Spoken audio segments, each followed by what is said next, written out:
ঢাকা বিশ্ববিদ্যালয় কেন্দ্রীয় ছাত্র সংসদ ডাকসু নির্বাচনে জয় জয়কার চট্টগ্রামের শিক্ষার্থীদের। ভিপি পদে সাদিক কায়েম এবং জিএস পদে এস.এম. ফরহাদের বিজয়ের মধ্য দিয়ে বৃহত্তর চট্টগ্রাম আবারও আলোচনার কেন্দ্রবিন্দুতে।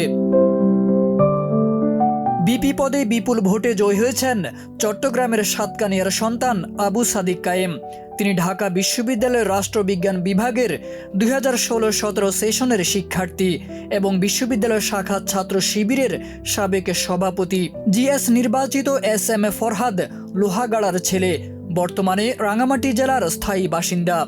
তিনি সমাজ কল্যাণ ও গবেষণা ইনস্টিটিউটের শিক্ষার্থী এবং বর্তমান ছাত্র শিবির সভাপতি।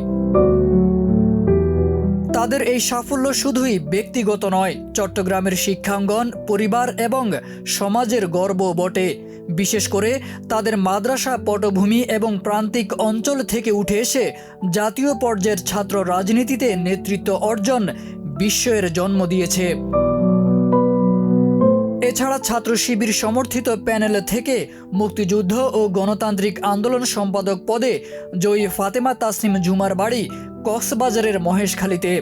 তিনি একাধিকবার উপজেলার শ্রেষ্ঠ শিক্ষার্থী নির্বাচিত হয়েছিলেন। কমন রুম, রিডিং রুম ও ক্যাফেটেরিয়া সম্পাদক পদে জয়ী উম্মেদ সালমা সাতকানিয়ার কন্যা।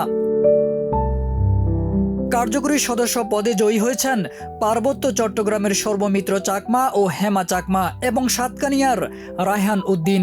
ডাকসুর ইতিহাসে রায়হান ও উম্মেদ সালমা দম্পতি এখনো পর্যন্ত আলোচনার শীর্ষে। এই জয় প্রমাণ করে দিয়েছে রাজধানী কেন্দ্রিক রাজনীতির বাহিরে থেকেও প্রতিভা ও নেতৃত্ব উঠে আসতে পারে। ডাকসুতে চট্টগ্রামের এই সাফল্য নতুন প্রজন্মের জন্য অনুপ্রেরণার বাতিঘর হয়ে থাকবে।